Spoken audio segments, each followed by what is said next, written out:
Okay, magandang hapon po sa atin lahat. Magluluto po tayo ng adobong native na manok. Are po ang pure mustard oil. Napakasarap na langis po ito. Imported po ito. O yan, maawi na po bukas si Masayaw na yan. Flight na siya bukas. So ito po yan, langis niya, no? Napakasarap.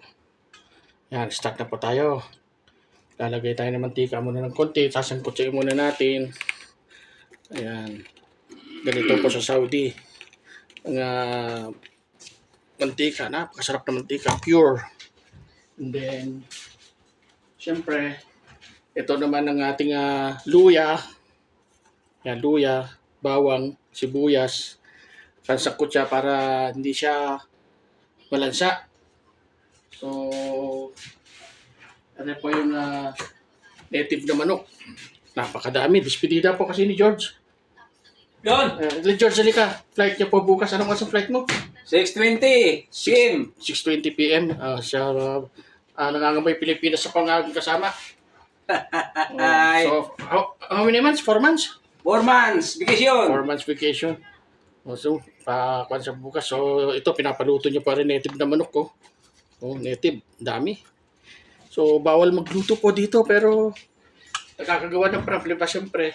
Nananawa din po kasi sa luto doon sa restaurant. Doon kinakainan namin. Puro may curry, kung ano man, kung ano na lang naluluto. So, ito, despedida niya. Native na manok. Okay na. Start tayo. At syempre, hindi rin po mawawala ang sili. Yan. So, start na po tayo. Lalagay na po natin yung luya muna. Yun. Tagingsing na. Para patanggal po ang lansa. Kailangan sangkutsain muna. Ayan.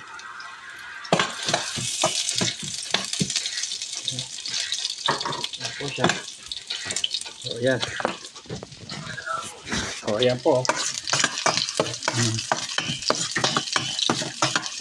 Ito po natin ng maayos para masarap. Ito po yung sasanggutin ko muna at ito po yung ang luto po nito ay yung adobong palagatik na mahalang-halang para sa gayon ay pagka yung nilagay po siya sa kanin ay maganang kainin lalo na pagka mahalang siya. Ang ibig sabihin na mahalang, baka hindi nyo pa alam yung mahalang, manghang pala sa Manila. Sa pure na sa Batangas at Mindoro ay mahalang, manghang. Ayan. Ano po siya?